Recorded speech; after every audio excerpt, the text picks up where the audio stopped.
यानी कि 3,000 रुपए प्राइस बढ़ने जा रहा है यूपीएससी सब्सक्रिप्शन का। यदि आप चाहते हैं तो उससे पहले ही नहीं होता है। आप कहेंगे सर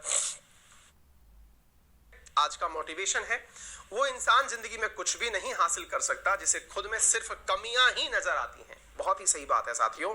हम में से बहुत सारे विद्यार्थी अक्सर अपने अंदर केवल और केवल कमजोरियां ही देख पाते हैं, उन्हें अपनी ताकत के बारे में एहसास ही नहीं होता है। आप कहेंगे सर सही तो है, ऑलरेडी हम में कमियां ही कमियां हैं, क्योंकि हमारी तो गर्लफ्रेंड ने कहा था, हमने कहा क्या कहा कि तुम बहुत बुरे हो इसलिए हम तुम्हें छोड़ के जा रहे हैं। उसने हमारी कमियां गिना दी, तुम हमेशा लेट हो जाते हो, वादे के पक्के नहीं हो, पढ़ने में अच्छे नहीं हो, नौकरी तुम्हारी लग नहीं रही है।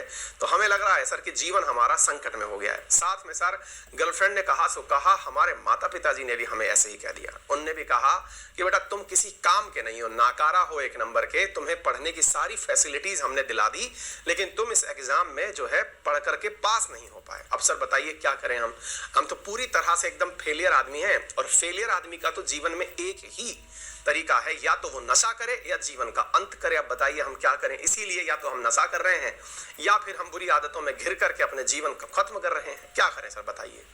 साथियों कई बार हम अपने जीवन को दूसरों के नजरिए से देखना शुरू कर देते हैं, जिन्हें अपने हिसाब से आप चाहिए। कोई आप प्लेट में परसे हुए मीनू तो है नहीं साहब, कि आप कड़ी चावल हैं, कि आप पालक पनीर हैं, कि आप किसी के स्वाद अनुसार अपने आप को परिवर्तित कर लें। आप वो हैं जो आप वाकई में हैं, यानी आप हैं।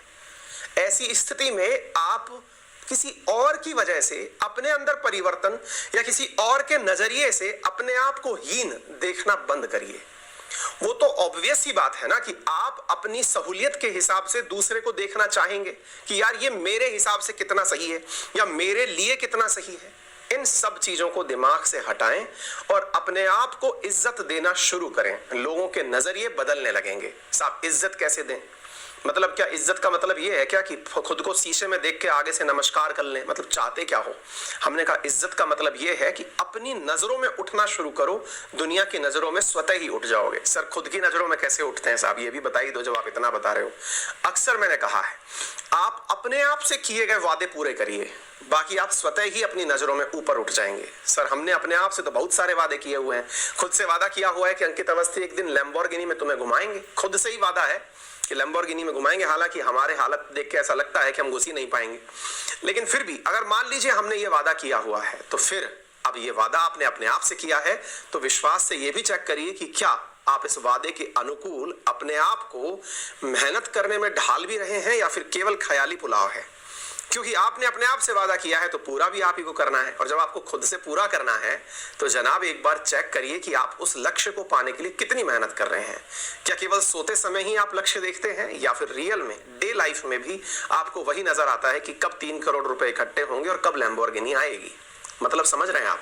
सबसे पहले आप अपने आप को इज्जत देना शुरू करें, अपने लक्ष्य को इज्जत देना शुरू करें, अपने लक्ष्य पर डिटरमाइन होकर लगना शुरू करें। दुनिया का नजरिया बदल जाएगा, पेरेंट्स का नजरिया बदल जाएगा। आप लोग जो अपने आप के बारे में ये हीनता ले आते हैं कि भाई मैंने तो परीक्षा में कुछ उखाड़ा नहीं, क्या पता लोग मुझे इसी नजरिए से देखेंगे। जी नहीं जनाब, आज जिनको भी आप अखबार में सुर्खी बनता देखते हैं ना तो उनमें से कोई IITN है, ना कोई IIM है, ना कोई IAS है। वो साधारण लोग हैं, जीवन में उन्होंने अति साधारण काम किए, या तो लेखक बन गए या राजनेता बन गए, उद्योगपति बन गए या शिक्षक बन गए हमारी तरह हैं। तो ऐसी स्थिति में आप जनाब अपने आप के ऊपर फोकस करें और निश्चित सफलता प्राप्त करें। आज का मोटिवेशन यही है। तो चलिए शुरू करते हैं। इसी के साथ में मेरे साथ हैं हिमांशु, मनीषा,